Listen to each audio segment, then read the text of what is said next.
Unbeknownst to most RPG fans at the time, 1997 saw the release of another Final Fantasy game called Final Fantasy Tactics. Eclipsed by its flagship older brother, the game was lauded by many, but seen by few, until it simply became the stuff of legends and bargain bins. Before you hit bid on eBay though, know that Square Enix is gearing gamers up for a saving throw with Final Fantasy Tactics: The War of the Lions. A new subtitle and a new spread of content put some fight back into this underdog long overdue for a hero's welcome.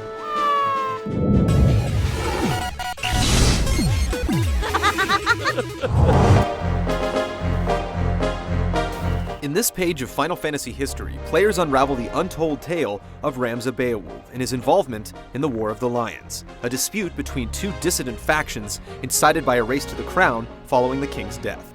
Ramza once knew life as a noble in a family of lords and knights, but when his power-hungry brothers see the tumultuous political landscape as a chance to seize the crown, his world is changed forever.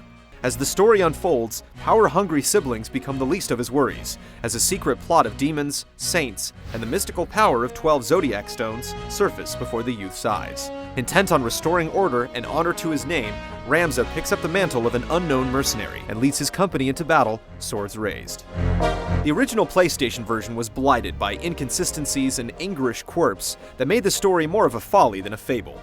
Tossing the original's lines out the window, Square Enix's localization team went to work on an all-new translation, borrowing style cues from games like Final Fantasy XII and Vagrant Story, resulting in a script with a decidedly Shakespearean flair.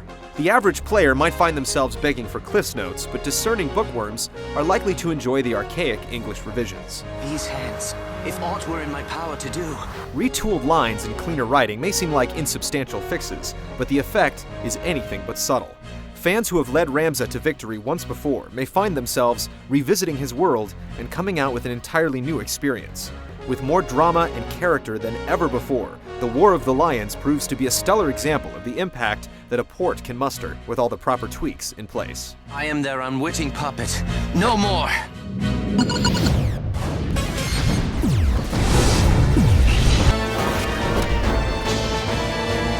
Ditching the ubiquitous free-roaming aspect of other Final Fantasy games, War of the Lions has players leading Ramza and his band of rogues across an overworld map pocked with waypoints leading the way to various cities and locales. The game's design aspect doesn't receive too much of a facelift here, but a number of interesting new additions throw coals onto the fire. The Tactics campaign was, and still is, a tough one to complete, that often demanded players to level up strategically as they would in the battlefield. The difference is this time that maxing out your characters won't be just for bragging rights. The long-yearned, finally realized multiplayer mode is ready and present, allowing for both co-op mission objective and head-to-head based engagements. The absence of true online connectivity is disappointing, but the local multiplayer is still a more than welcome addition with a number of enticing features.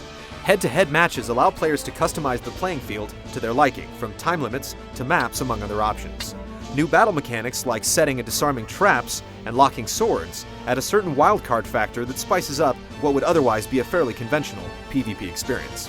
On the flip side, players who participate in cooperative missions earn the chance of acquiring special items and equipment not found in the regular single-player campaign.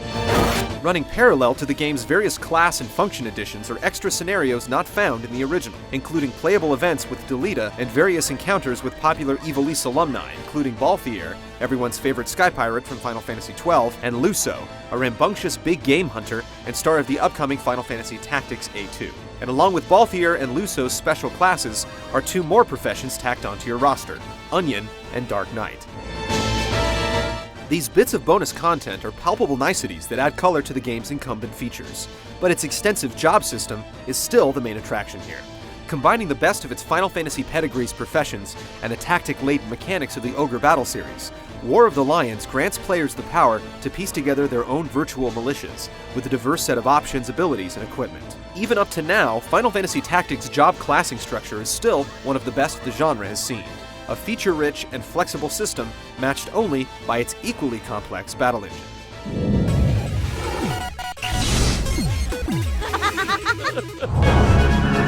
Unlike most RPG battles that take place in a vacuum-sealed environment, War of the Lions has players sprawling about on a three-dimensional map where no two battles are alike. Terrain, charge time, and positioning are among the many things to consider in battle here. Elevated land masses and building walls can obscure hidden enemy units, but a judicious flick of the analog nub can rotate the map to reveal them. Powerful spells and abilities are tempered by a brief startup time that can cause the attack to miss completely if not timed correctly. Even where your character is standing in relation to the enemy plays into the equation as well.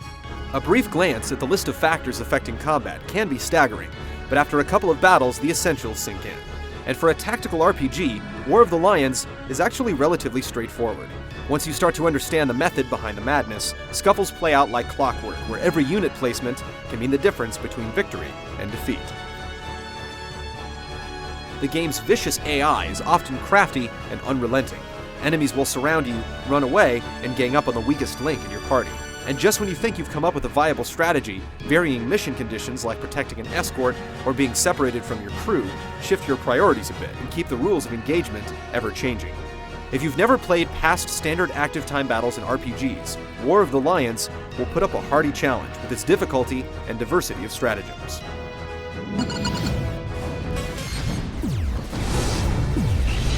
As a port, War of the Lions still bears the same PlayStation-era graphics that it originally shipped with in 1997. The environments still have the same low-res textures and polygon models as it did back then, but well-animated sprites that show a considerable amount of character still work in bringing life to the game's pallid scenes, as well as a new 16:9 ratio giving players a better view of the action. In place of a total graphical upheaval, War of the Lions stages the game's most iconic scenes in all-new cel-shaded animated cutscenes, in a near-rotoscoped look that does character designer Akihiko Yoshida's art style justice. In addition, these scenes feature English voice acting exclusive to the US and European versions. That's on par with what you've heard in Final Fantasy XII. What then is your end in all of this, Delita? Slowdown in battle during spells and abilities plagued the original version, and unfortunately, things don't change much here on the PSP. The amount of slowdown varies from forgivable to irksome, and although it's certainly not game-breaking in any sense of the word, it remains as one untouched aspect of the game that hasn't seen an improvement this time around. Final Fantasy Tactics: The War of the Lions is a rare breed. Despite being a veritable grandfather of console RPGs, a galvanized retranslation and timeless gameplay make for a feline that simply refuses to age. If you missed it the first time, don't miss it again. War of the Lions has waged war on portable RPGs, and it's victorious.